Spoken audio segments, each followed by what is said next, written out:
Hi there, my name is Trey. I'm a lawn bowling official at Brookview Golf Course and Lawn Bowling. I'm going to teach you guys how to lawn bowl today. Simple way I can explain it is you want to get as close to this white ball, which is called the jack.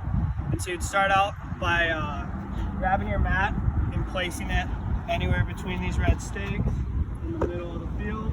And then you start out by throwing the jack out into the middle.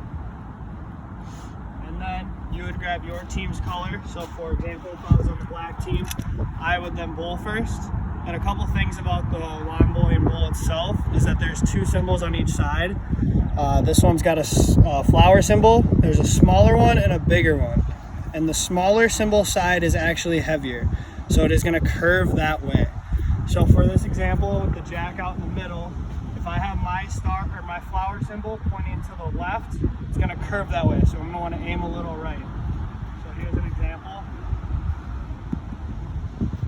And they roll a lot faster than you think. So I aimed a little too far right and I threw it a little too hard. Those are the two tips I give people: is they roll a lot farther than you think and they curve a lot more than you think. And then after all 8 of them are out, scoring is as simple. So if you look at this right here, the black team would score the point because they are closest to the jack.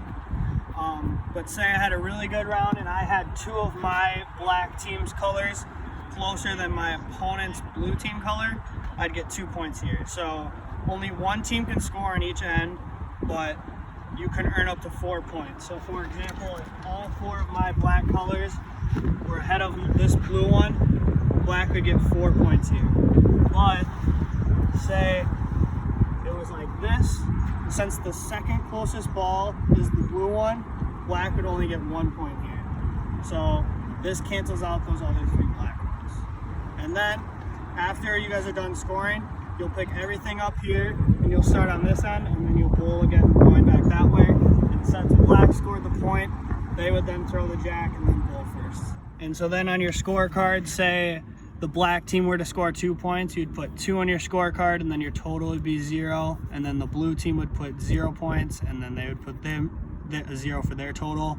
But say on the next one, the blue team got 1 point, you'd put 1 point here, put your total 1 point. Black would then put 0 points and then their total is still at 2. And you just keep going on and adding your points to your total at the end. And then you play 12 ends, which going down the field once is 1 end. So you'd pretty much, it's like going back and forth 6 times.